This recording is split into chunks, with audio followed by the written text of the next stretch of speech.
Ia berfirman kepadaku, engkau adalah hambaku Israel, dan olehmu aku akan menyatakan keagunganmu. Olehmu aku akan menyatakan keagunganmu. Tidak kepada bangsa-bangsa lain aku akan menyatakan kebesaranku. Tidak kepada bangsa Arab aku akan menyatakan kemahakuasaanku. Tetapi dari kamu aku akan menyatakan kebesaranmu. Maka dari kamu seluruh kaum di muka bumi akan mengenal aku. Di sini sudah sangat jelas bahwasan Tuhan tidak akan pernah menyatakan keagungannya kepada bangsa lain. Maka terkonfirmasi lagi di dalam Keluaran 19 ayat 6. Apa bunyinya? Kamu akan menjadi bagiku kerajaan imam. Artinya kerajaan imam, kerajaan keselamatan tidak akan diberikan kepada bangsa lain dan tidak akan pernah dibagikan kepada bangsa lain, tetapi hanya diperuntukkan kepada keturunan Abraham, Ishak dan Yakub, yaitu orang Israel ataupun orang Yahudi. Maka dari mereka inilah seluruh kaum di muka bumi akan mengenal Tuhan, bukan dari keturunan Ismail. Ismail tidak pernah dijadikan sebagai kerajaan iman, tetapi Ismail hanya dijadikan sebagai bangsa yang besar. Maka di sini Tuhan sangat menegaskan kepada Musa ataupun kepada Yesaya bahwasan kamu akan menjadi bagiku kerajaan iman dan bangsa-bangsa yang kudus. Inilah semua firman yang harus kau katakan kepada orang Israel. Israel dijadikan sebagai pintu iman. Israel akan dijadikan sebagai kerajaan iman. Yesus adalah orang Israel. Yesus menggenapi janji Allah kepada Abraham, Ishak dan Yakub bahwasan olehmu seluruh kaum di muka bumi akan mendapatkan kasih karunia dari saya. Maka dari Yesus, bangsa-bangsa goyim yang tidak pernah mengenal Allah, kami mengenal Tuhan melalui Yesus. Maka Yesus memberikan amanahnya kepada murid-muridnya, beritakanlah Injil ke seluruh bangsa-bangsa. Siapa yang percaya akan dibaptis, tetapi siapa yang tidak percaya akan dihukum. Yang tidak percaya kepada Injil dan tidak memberikan dirinya untuk dibaptis adalah orang-orang Arab. Yang dihukum di sini siapa? Yang dihukum di sini adalah orang yang tidak memberikan dirinya untuk dibaptis dan tidak menerima Injil sebagai jalan kebenarannya adalah keturunan Ismail. Maka di sini sangat terkonfirmasi dengan jelas bahwasan hak keselamatan itu hanya datang daripada bangsa Yahudi, karena Yesus menegaskan di Yohanes 4 bahwasan hak keselamatan itu hanya datang daripada bangsa Yahudi dan tidak akan pernah datang dari bangsa lain. Jikalau kamu ingin mengenal Tuhan, kamu dari mana? Kamu dari Roma, dari Amerika, dari Asia, dari Arab, dari Mesir. Kalau kamu ingin mengenal Tuhan, keselamatan itu hanya datang daripada bangsa Yahudi, maka datanglah kepada mereka. Maka Yesus mengutus murid-muridnya adalah orang Yahudi, dan Yesus adalah orang Yahudi, maka keselamatan hanya datang daripada orang Yahudi, karena hanya orang Yahudi yang bisa memberitakan kabar keselamatan kepada bangsa-bangsa, bukan keturunan Ismail. Dan terbukti Allah tidak berkenan menurunkan kerajaan iman kepada Ismail, karena memang dari keturunan Ismail tidak ada satupun nabi yang diturunkan. Karena Allah berjanji kepada Abraham bahwasan olehmu seluruh kaum di muka bumi akan mendapatkan berkat. Artinya, janji keselamatan ini hanya diperuntukkan melalui Ishak. Karena Ishak adalah anak perjanjian, bukan Ismail. Dan terbukti Allah menepati janji kepada Abraham. Dari keturunan Ismail, satu orang pun tidak ada yang menjadi nabi. Berarti orang yang mengikuti perintah Muhammad, sudah pasti di dalam konteks Kristen ataupun di dalam ajaran Kristen, mereka tidak akan selamat karena mereka bukanlah menggenapi janji Allah seperti orang Kristen. Silakan Bang Juma.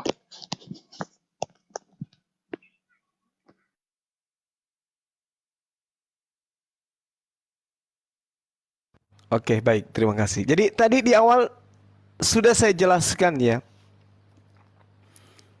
Sudah saya jelaskan terkait dengan Bani Israel. Kita sudah memahami itu, bahwasanya Allah memang pernah kepada mereka diperintahkan syariat, hukum-hukum, ketetapan. Tuhan sudah mengatakan itu dalam Al-Quran. Umat Islam tidak memungkiri itu. Makanya Allah mengatakan, ya ayyuhalladzina amanu kunu qawwamina lillahi syuhada'a bil qist. Ini jelas ini.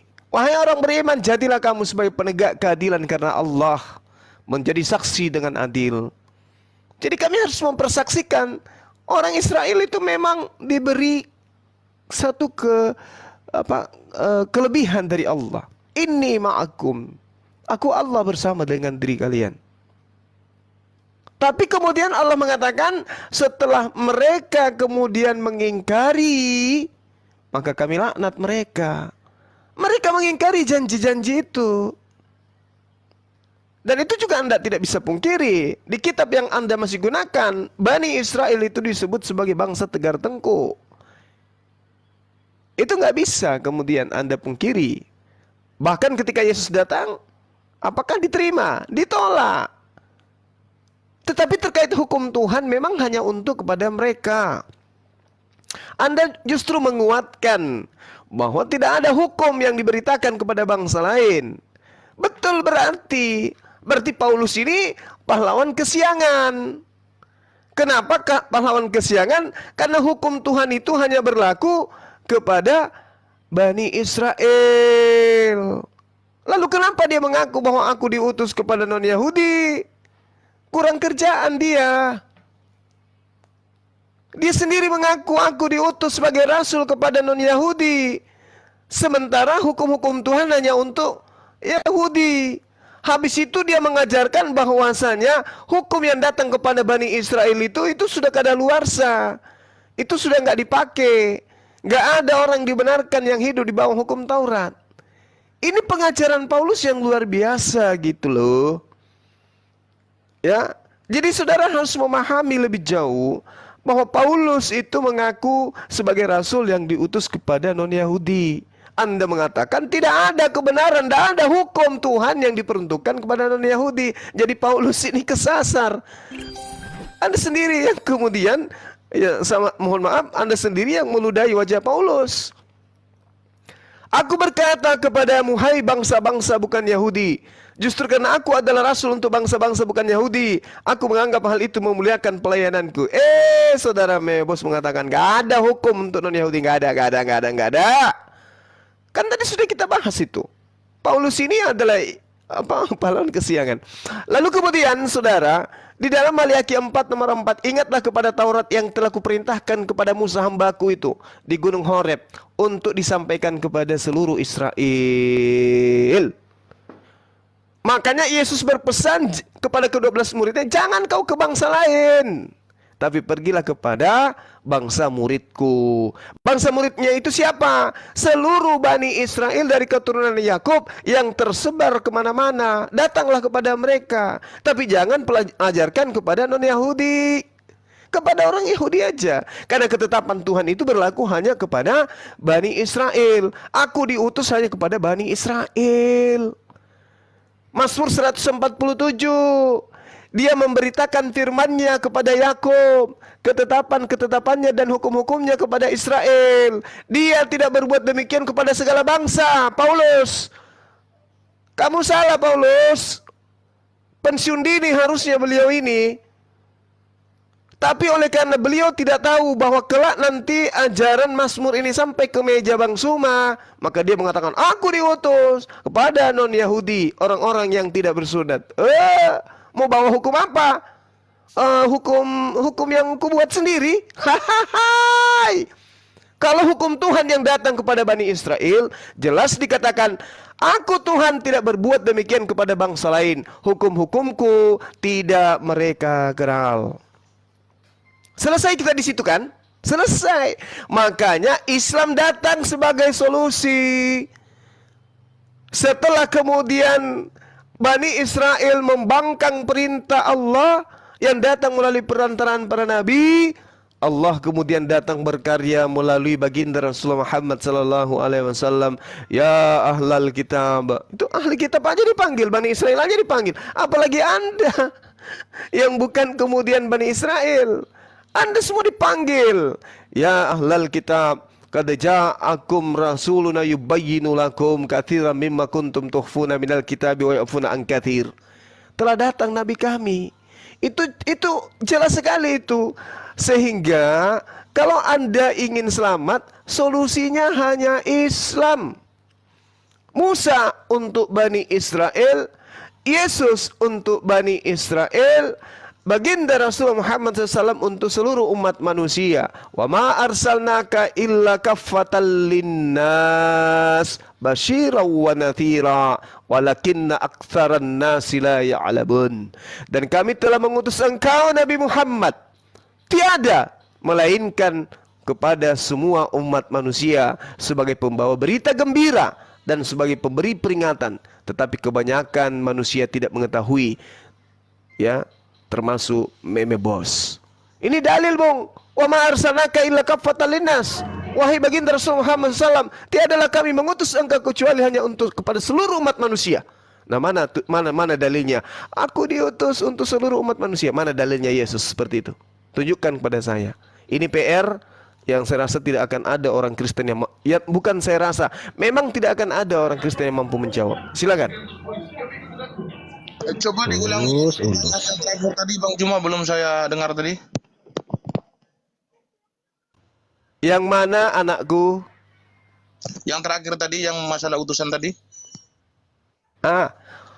Wa ma arsalnaka illa kaffatan linnas basyiran wa nathira walakinna aktsaran nasi la ya'lamun.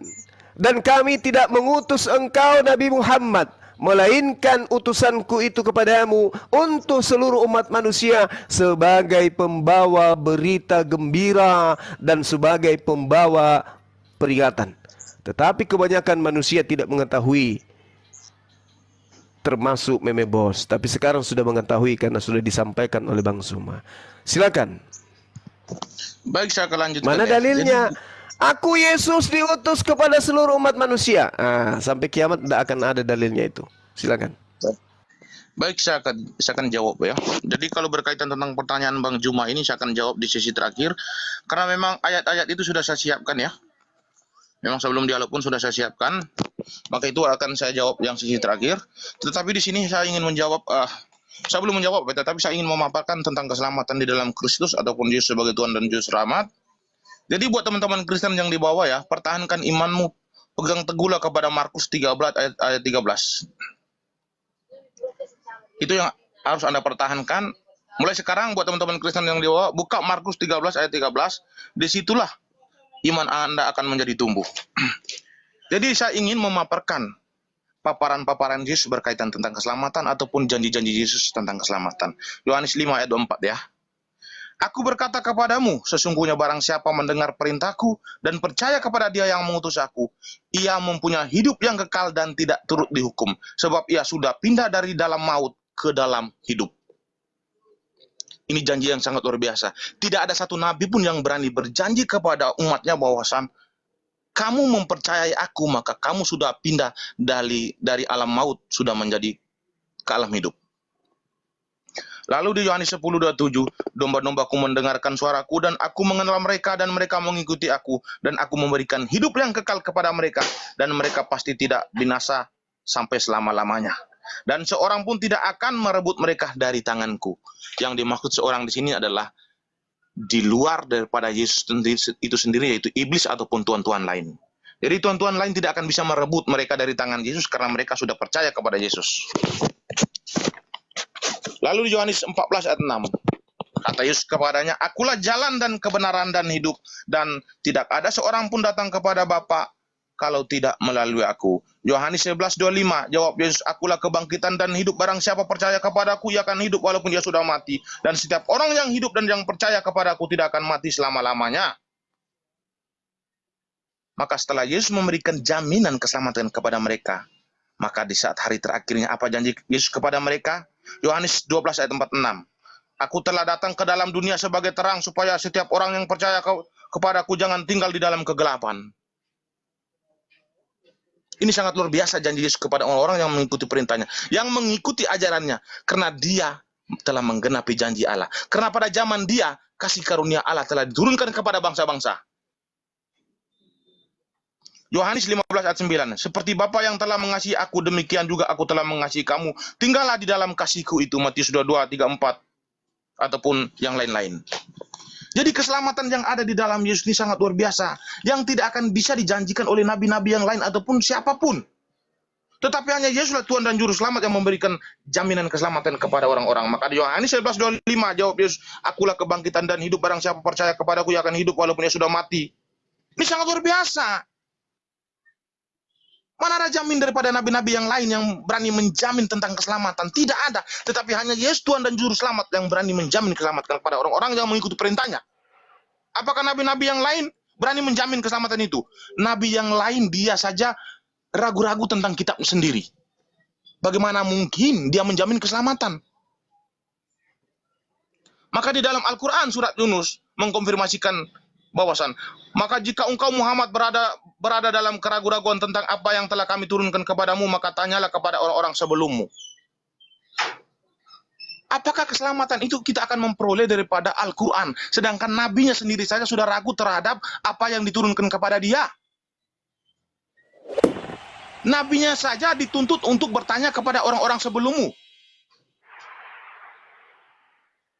Tidak akan mungkin keselamatan itu Anda akan mendapatkan daripada nabi-nabi yang meragukan tentang Al-Quran yang diturunkan kepadanya. Tetapi Yesus di sini sangat tegas bahwasan akulah jalan dan kehidupan. Siapa yang percaya kepadaku akan memperoleh hidup yang kekal. Ini jaminan sangat luar biasa. Tidak ada jaminan yang seperti Yesus. Saya katakan kepada kalian, nabi sekaliber seperti Musa saja tidak akan berani menjanji keselamatan yang seperti ini. Karena Yesus adalah Tuhan dan Juru Selamat. Maka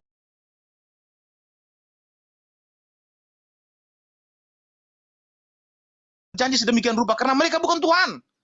Karena Yesus adalah Tuhan dan Juru Selamat, maka dia berani berjanji seperti ini. Maka dia memperluas keselamatan itu kepada bangsa-bangsa lain dengan mengutus murid-muridnya untuk memberitakan Injil kepada bangsa-bangsa. Maka bangsa-bangsa yang tidak pernah mengenal Tuhan itu akhirnya mengenal Tuhan melalui murid-murid Yesus. Maka mereka memberikan diri mereka dibaptis. Mereka menjadikan Injil sebagai jalan kebenaran. Mereka tidak pernah ragu-ragu akan diturunkan kepada mereka seperti Alkitab. Dan murid-murid Yesus tidak pernah ragu apa yang telah Yesus turunkan kepada mereka. Jadi kami tidak pernah ragu tentang apa yang terkonfirmasi di dalam Alkitab. Tetapi bagi kalian pasti ragu karena nabi kalian sudah ragu apa yang telah diturunkan kepada kalian. Maka Tuhan kalian berkata kepada nabi, jika kamu ragu-ragu terhadap apa yang kami turun kepada kalian, maka tanyalah kepada orang-orang sebelummu. Orang-orang sebelummu itu siapa? Nasrani dan Yahudi. Nabimu saja dituntut untuk bertanya kepada orang Nasrani dan Yahudi. Bagaimana mungkin Anda akan memperoleh keselamatan? Anda tidak akan mendapatkan keselamatan karena memang janji Allah bahwasan hak kerajaan itu tidak akan diturunkan kepada bangsa lain. Yesus sudah menegaskan bahwasan keselamatan hanya datang daripada bangsa Yahudi dan tidak akan pernah diberikan kepada bangsa lain. Dari mereka inilah kamu akan mengenal Tuhan. Orang Kristen mengenal Tuhan daripada bangsa Yahudi. Orang Kristen lahir daripada rahim Yahudi, bukan lahir daripada rahim Arab. Karena rahim Arab tidak akan dijanjikan Allah berkaitan tentang kerajaan iman. Tetapi kerajaan iman hanya diberikan kepada keturunan Abraham, Ishak, dan Yakub, yaitu orang Israel. Termasuk salah satu adalah orang Yahudi. Maka kami sebagai orang Kristen telah menggenapi janji Allah kepada Abraham, Ishak, dan Yakub. Kami adalah orang yang merdeka. Kami akan mendapatkan hak keselamatan itu. Bukan kalian.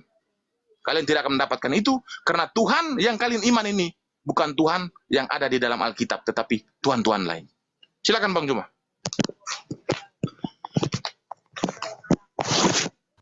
Ya, sebelumnya saya sapa dulu guru saya. Assalamualaikum warahmatullahi wabarakatuh. Dinda Wafi, barakallahu fikum. Waalaikumsalam. Saya lanjut ya. Gurundaku. Assalamualaikum. Zuma. Waalaikumsalam. Ikut-ikut panggil gurunda. Awas, hati-hati. Lanjut, Bang. Yang pertama saya ingin meluruskan dulu, ya makasih Dinda, tentang ajakan saudara kepada orang-orang Kristen untuk mematuhi Markus 13 nomor 13. Saudaraku memang bos yang saya kasihi. Kamu akan dibenci semua orang oleh karena namaku, tetapi orang yang bertahan sampai pada kesudahannya, ia akan selamat. Ini ucapan Yesus kepada murid-muridnya Bani Israel, bukan ucapan kepada murid Paulus. Coba. Jujur terhadap kebenaran itu lebih baik, karena keselamatan itu datangnya hanya kepada kebenaran. Ketika Yesus duduk di Bukit Zaitun, Petrus, Yakobus, Yohanes, Andreas itu datang kepada Yesus dan bertanya, katakan kepada kami, bilakah itu terjadi? Apa tandanya? Apa kata Yesus? Waspadalah supaya jangan ada orang yang menyesatkan kamu. Akan datang banyak orang dan memakai namaku dan berkata, akulah Tuhan. Siapa yang datang kemudian merampas ajaran Yesus, lalu mengabawa nama Yesus keluar ke Romawi dan Yunani dan mengajarkan ke Romawi dan Yunani bahwa dia adalah Tuhan. Siapa itu? Ini yang sering kita bahas ini. Justru saya itu kasihan. Saya pernah, mohon maaf ini ya, saya pernah mensyahadatkan orang gara-gara dialog dengan materi ini. Kita buktikan bahwa Markus 13 itu ternyata adalah satu kronologi kejadian, bukan nubuatan, tapi kejadian yang terjadi pada masa Yesus. Berwaspadalah kepada orang yang menyesatkan kamu. Akan datang banyak orang dengan memakai namaku. Nah, kami umat Islam tidak pernah datang membawa nama Yesus. Oh, kami adalah pengikut Yesus, kami adalah Rasul Yesus. Nggak ada tuh. Nggak ada kami nulis-nulis surat mengatasnamakan Yesus, nggak ada. Dan mengatakan akulah dia, akulah Tuhan. Apa yang dikatakan oleh Yesus pada saat itu? Mereka akan menyesatkan banyak orang. Mereka akan menyesatkan banyak orang. Kalau tidak ada orang banyak menjadi Kristen, berarti nubuatan ini tidak terbukti. Yesus berarti dusta, mohon maaf. Tetapi oleh karena pengajaran penyesat yang mengatakan akulah Tuhan, dan akibatnya banyak orang menjadi Kristen, maka nubuatan ini tergenapi. Subhanallah. Ini pengakuan Yesus ini jelas. Waspadalah supaya jangan ada orang yang menyesatkan kamu. Akan datang banyak orang dengan memakai namaku dan berkata akulah Tuhan, dan mereka akan menyesatkan banyak orang. Sudah berapa banyak orang menjadi Kristen hari ini? 2 miliar lebih, Bung. Belum yang sudah mati masuk ke neraka dari sejak dulu. Ya. Begitu. Kalau banyak orang Kristen yang masuk. Udah banyak nih. Sudah berapa banyak yang disesatkan? Yesus mengatakan mereka akan menyesatkan banyak orang. Dan apabila kamu mendengarkan deru perang atau kabar-kabar tentang perang, janganlah kamu gelisah. Semua itu harus terjadi, tetapi itu belum kesudahannya. Sebab bangsa akan bangkit melawan bangsa, kerajaan melawan kerajaan, dan akan terjadi gempa bumi, dan seterusnya dan seterusnya. Ini pengakuan Yesus. Tetapi kamu hati-hatilah, kamu akan diserahkan kepada majelis agama, dan kamu akan dipukul di rumah ibadah, dan kamu akan dihadapkan kepada penguasa-penguasa. Siapa pelakunya ini? Siapa yang memenjarakan murid-murid Yesus? Siapa yang mensesat murid Yesus? Siapa yang menganiaya murid Yesus? Siapa pelakunya ini? Tokoh sentral Kristen, yaitu Paulus. Makanya dikatakan, dan jika kamu digiring, diserahkan, janganlah kamu khawatir akan apa yang harus kamu katakan, tetapi katakanlah apa yang dikaruniakan kepadamu pada saat itu juga, sebab bukan kamu yang berkata melainkan Roh Kudus. Seorang saudara akan menyerahkan saudara untuk dibunuh, demikian juga seorang ayah terhadap anaknya, dan anak-anak akan memberontak terhadap orang tuanya dan akan membunuh mereka. Kamu akan dibenci semua oleh karena namaku, tetapi orang yang bertahan sampai pada kesudahannya, ia akan selamat. Ini ajaran Yesus kepada murid-muridnya Bani Israel, bukan ajaran murid kepada Paulus, bukan murid Paulus. Seperti itu, saudara Memebos. Kemudian terkait dengan pernyataan saudara bahwa baginda Rasulullah Muhammad SAW itu ragu. Belum ada sejarahnya kemudian baginda Rasulullah Muhammad SAW itu melakukan temu bicara atau bertanya kepada ahli-ahli Taurat tentang dirinya. Belum pernah. Yang ada adalah istrinya yang bertanya terkait dengan Al-Quran yang dibawa, terkait dengan ayat-ayat suci Al-Quran yang diterima, terkait dengan pewahyuan secara keseluruhan. Belum pernah sejarahnya Rasulullah Muhammad SAW itu kemudian bertanya kepada ahli Taurat, bertanya kepada orang-orang Farisi, bertanya kepada ahli kitab untuk mempertanyakan tentang apa yang diwahyukan kepadanya, terkait zakatkah, terkait harta warisankah, terkait kepemimpinan,kah, atau apapun itu dalam Al-Quran. Tidak pernah. Jadi Rasulullah Muhammad SAW tidak pernah ragu, berarti tidak pernah ragu. Malah Al-Quran menjelaskan dengan terinci. Beliau justru memanggil orang-orang ahli kitab ini untuk beriman kepadanya. Aku diutus loh untuk menyampaikan risalah kebenaran itu kepada kalian. Makanya diterangkan dalam Al-Quran, wa ma arsalnaka illa kaffatan linnas basyira wa natsira walakinna aktsaran nas la ya'lamun. Dia pembawa berita gembira. Dia sebagai pembawa berita pemberi peringatan. Lalu bagaimana mungkin dia ragu? Nggak ada ragu-ragunya. Makanya ajarannya itu melenggang kepada seluruh penjuru umat manusia, penjuru bumi, mengajarkan kepada seluruh umat manusia, litubayyina linnasi, untuk seluruh umat manusia ajaran beliau itu. Nggak pernah ragu. Kalau Paulus, aku berkata kepadamu, hai bangsa-bangsa bukan Yahudi. Coba. Kenapa dia tidak mengaku? Aku berkata kepadamu, hai bangsa-bangsa Yahudi. Kenapa? Karena Paulus tahu orang Yahudi tidak mungkin beriman kepada ajaranku, karena ajaranku bertentangan dengan kitab suci mereka. Tetapi kalau orang Romawi dan Yunani, pasti mereka percaya. Maka terjadi, betul. Itulah yang dikatakan dalam Kejadian 49. Benyamin keturunanmu akan berlaku seperti serigala. Pada pagi hari dia akan merampas, pada malam hari, petang hari dia akan membagikan rampasannya. Paulus mengaku Roma 11 nomor 1, aku adalah keturunan Benyamin. Mengambil ajaran Taurat, mengambil ajaran Yesus, bahkan mengambil Yesus, lalu kemudian jajakan kepada, dibagi-bagikan rampasannya itu kepada Romawi dan Yunani sampai kepada Indonesia, dan Anda menjadi korbannya. Jadi tak ada lain dan tak ada bukan, solusi keselamatan itu hanya ada di dalam ajaran agama Islam. Karena kenapa? Yesus tidak pernah mengaku aku diutus kepada seluruh umat manusia, nggak pernah. Yesus hanya mengaku untuk Bani Israel. Yang mengaku sebagai utusan kepada seluruh umat manusia hanya baginda Rasulullah Muhammad sallallahu alaihi wasallam bil bayyinati waz zubur wa anzalna ilaika dzikr litubayyana linnasi ma nuzila ilaihim wa la'allahum yatafakkarun. Dengan Al-Qur'an kemudian sebagai senjata dari Allah untuk disampaikan kepada seluruh umat manusia. Demikian, silakan. Ingat pertanyaan saya tadi? Oke, terima kasih atas pengakuan waktunya. Yesus diutus kepada seluruh manusia. Silakan. Oke, saya akan jawab itu. Tetapi sebelum saya menjawab, mungkin ini closing ya, karena memang waktu saya mepet ini. Mungkin teman-teman Kristen yang di bawah, kalau memang ada waktu silakan naik ke atas untuk menggantikan saya. Memang di sini, karena memang di atas ini banyak sekali teman-teman Muslim ya, dari Naja juga ada, dari Kores juga ada. Saya baru juga naik kok malah kamu closing. Ya, karena ini waktu saya udah mepet ini. Bang Jol juga Kristen, Bang Memeh. Bang Jol Kristen. Oh ya, nanti Pak Joel Umbu lanjutkan ya. Nanti saya closing dulu. Kamu ketahuan bohong ini loh. Setelah ini mau saya kuak kebohongan kamu ini. Oke, boleh. Saya closing dulu ya. Bang Juma setuju ya? Ya. Jadi begini buat teman-teman Kristen ya, bahwasan jaminan keselamatan di dalam Yesus tadi itu sudah sangat luar biasa. Apa yang saya paparkan kepada kalian saya rasa sudah cukup ya. Kehidupan yang kekal itu yang dijaminkan oleh Yesus. Maka Yesus mengatakan kepada murid-muridnya di Yohanes 14 ayat 1-4, janganlah gelisah hatimu. Percayalah kepada Allah, percaya juga kepadaku. Di rumah Bapakku banyak tempat tinggal. Jika tidak demikian, tentu aku akan mengatakannya kepadamu, sebab aku pergi ke situ untuk menyediakan tempat bagimu. Dia pergi duluan ke sana. Menyediakan tempat bagi siapa? Bagi kamu yang mengikuti perintahnya, bagi kamu yang beriman kepada Yesus.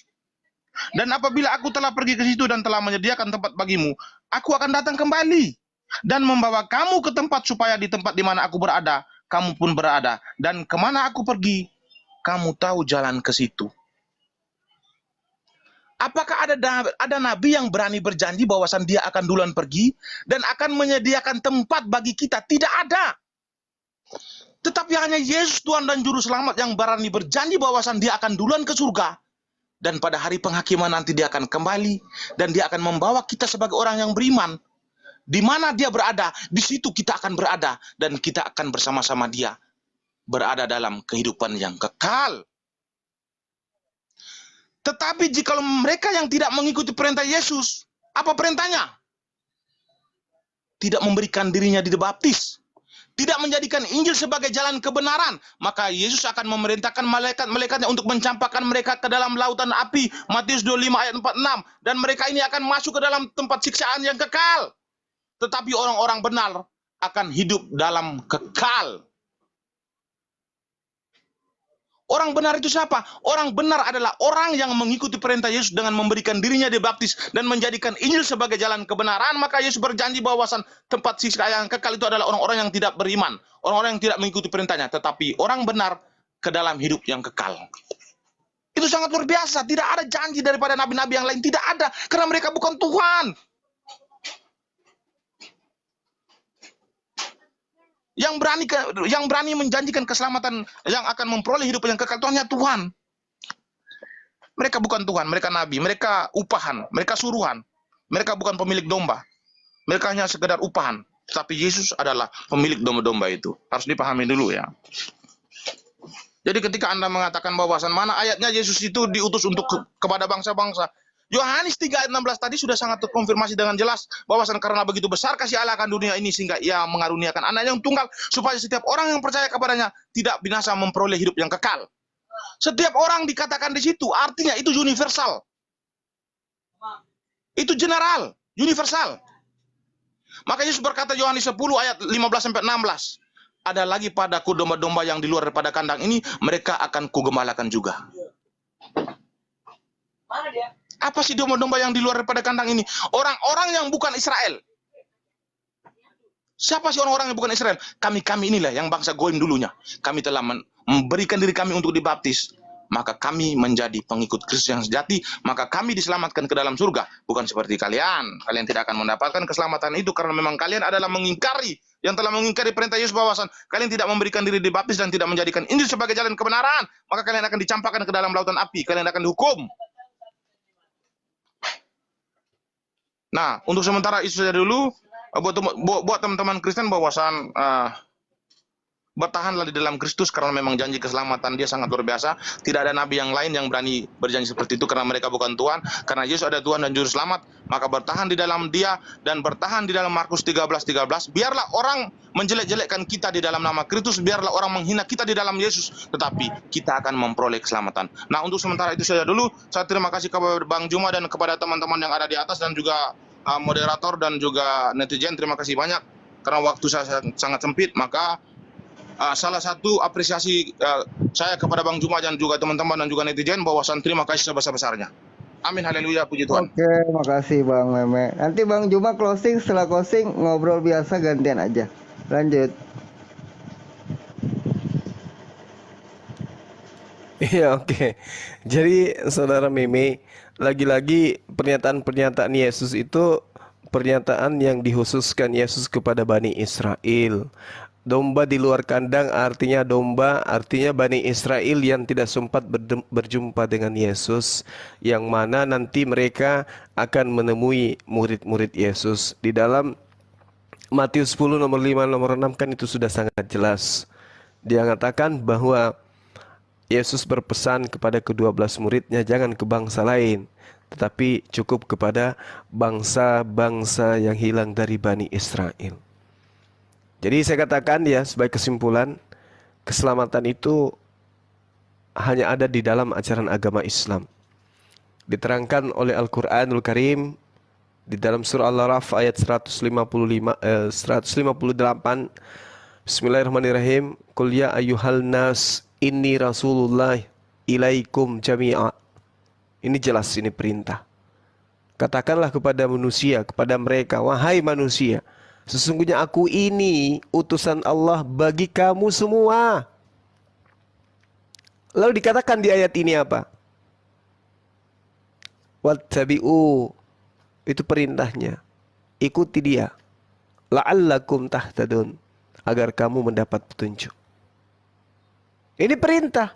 Jadi kalau mau mendapat petunjuk, mau selamat, ya ikuti baginda Rasulullah Muhammad SAW. Qul in kuntum tuhibbunallah fattabi'uni. Perintahnya ikut kepada Rasulullah Muhammad SAW. Itu solusinya. Kita mau ikut kepada Yesus, kita bukan Bani Israel. Tapi ada Kristen ikut kepada Yesus. Oh tidak, mereka bukan pengikut, mereka adalah pentuhan. Mereka pengikut Paulus, mempertuhankan Yesus.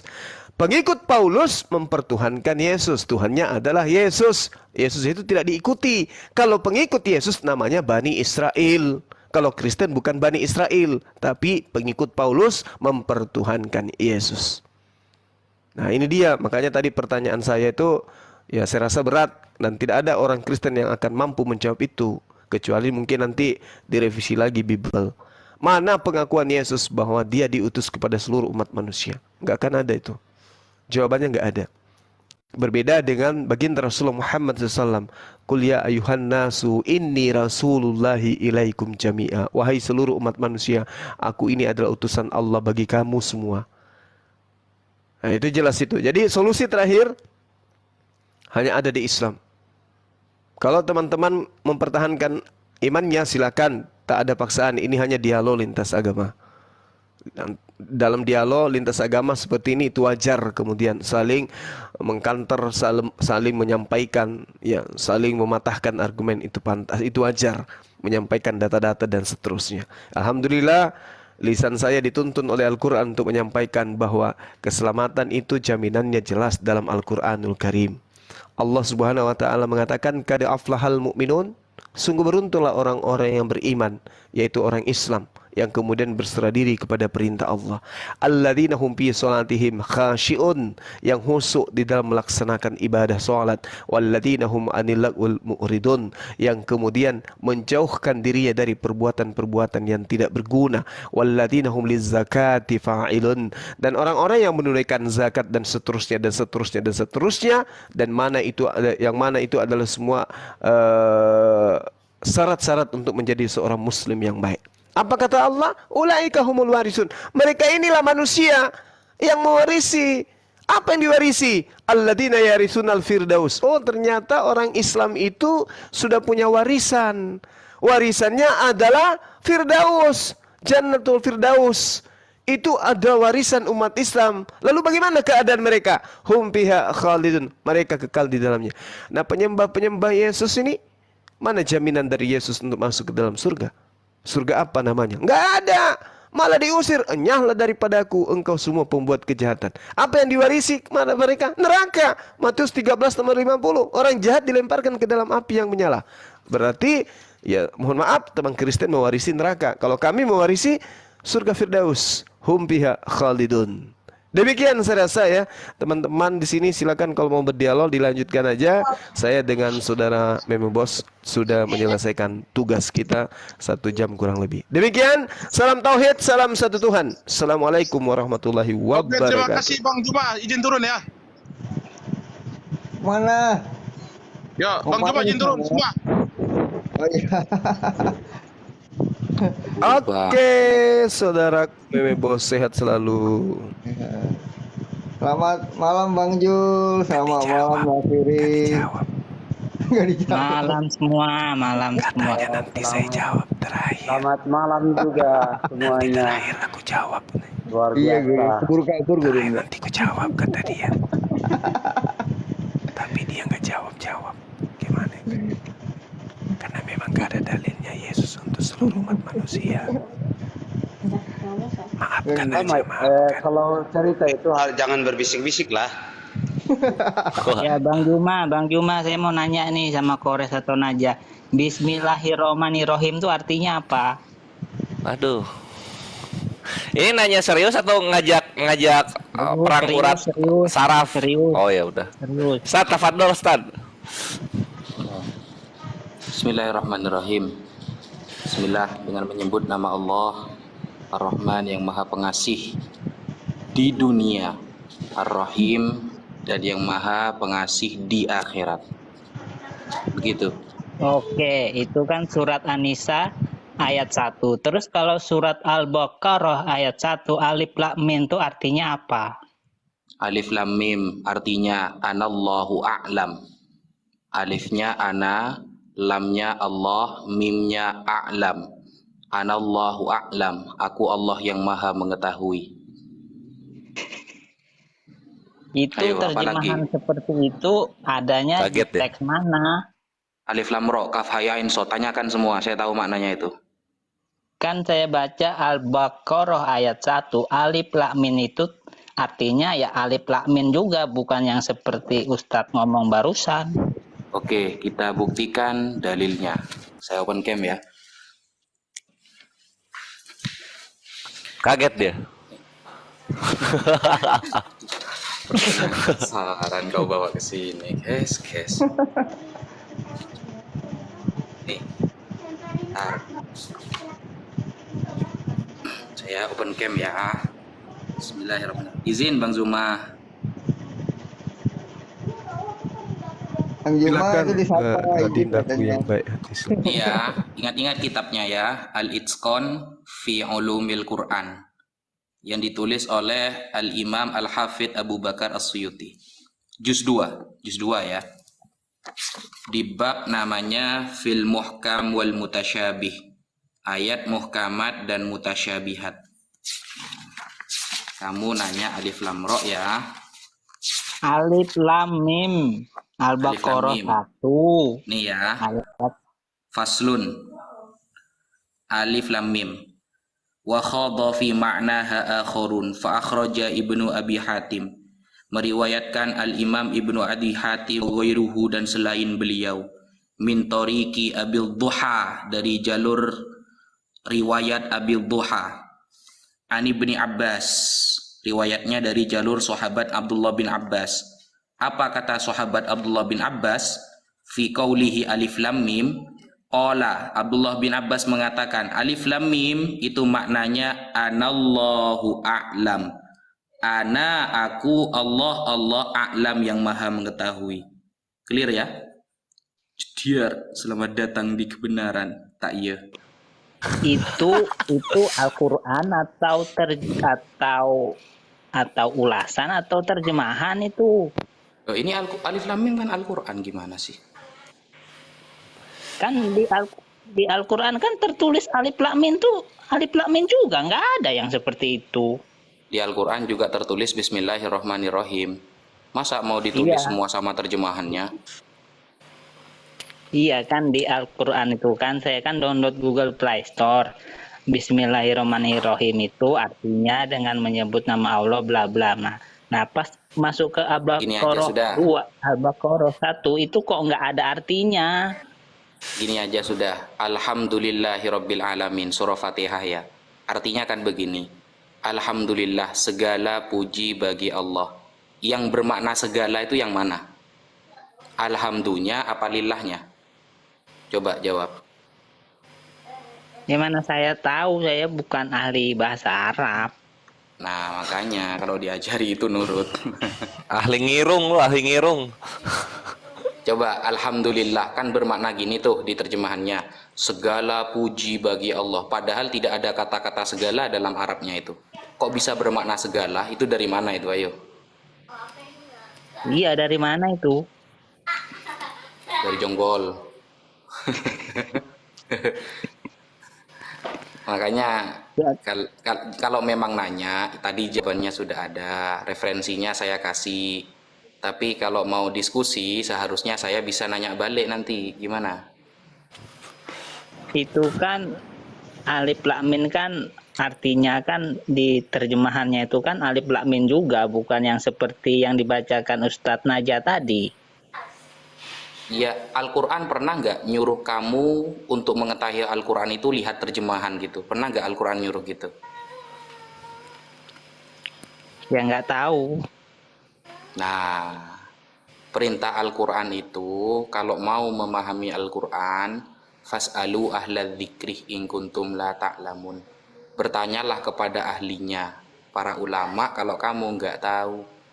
Salah satu ulama yang diklaim hebat oleh Rasulullah itu sahabat Abdullah bin Abbas. Tadi kan riwayatnya dari sahabat Abdullah bin Abbas. Sahabat Abdullah bin Abbas itu, kata Rasulullah, beliau itu didoakan alim takwil dan Al-Quran. Beliau faham agama, bahkan mendapatkan doa khusus dari Rasulullah. Nah, ini yang menvalidasi langsung Rasulullah loh. Kok malah kamu gak percaya, gimana sih? Iya kan kalau arti alif lam mim yang seperti disebutkan Ustadz Naja, kenapa nggak terjemahan di Google Play Store tuh dirubah aja seperti yang dimaksud Ustadz Naja tadi yang dibaca itu alif lam mim itu. Loh kan saya sudah bilang, untuk mengetahui Al-Quran nggak bisa pakai terjemahan. Belajar bro.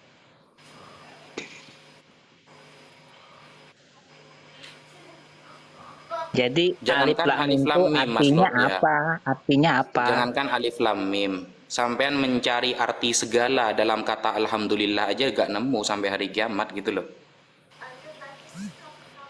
Coba. Alhamdulillah itu diterjemahannya kan segala puji bagi Allah. Di mana segala itu bahasa Arabnya apa coba? Cari sampai hari kiamat, tidak mungkin ketemu itu kalau gak belajar bahasa Arab. Ya itu mungkin ungkapan kali. Ungkapan gimana orang ini? Makanya dalam kata alhamdulillah, al yang terletak di lafal alhamdu itu namanya al-lil istighraq. Al yang menghabiskan segala jenis. Alhamdu segala jenis pujian, alnya itu yang bermakna segala itu alnya. Alhamdu segala jenis pujian. Kalau hamdunya itu bermakna pujian. Dari kata hamida yahmadu hamdan. Alhamdu segala jenis pujian lillahi hanya pantas untuk Allah. Nah, kalau gak gitu kan nggak bisa. Kan pakai bahasa Arab itu. Belajar dulu lah. Ya, jadi alif lam mim tadi itu artinya apa menurut buku yang tadi itu? Menurut Kamu ngomong aja menurut buku, belepotan gitu, alif lakmin, bukan lakmin. kan jelas alifnya ana, lamnya Allah, aku Allah, mimnya a'lam yang maha mengetahui. Aku Allah yang maha mengetahui, kan jelas. Ya, kenapa terjemahannya nggak ditulis saja aku Allah yang maha mengetahui? Biar nggak pusing. Yang pusing kan kamu. Kok malah saya? Gimana ini? Ya jelas aja saya pusing, itu artinya ndak ada kok tiba-tiba ujuk-ujuk artinya Allah yang maha mengetahui. Kan aneh. Gimana Ya, nih Mas lagi Gores? dulu, Lanjut lah Mas lagi Gores. dulu, lagi Atau dulu. Bang Zuma? Terus jadi maunya Lord Nafiri gimana? Lu nanya dijawab marah-marah. Terus gimana? Maunya apa?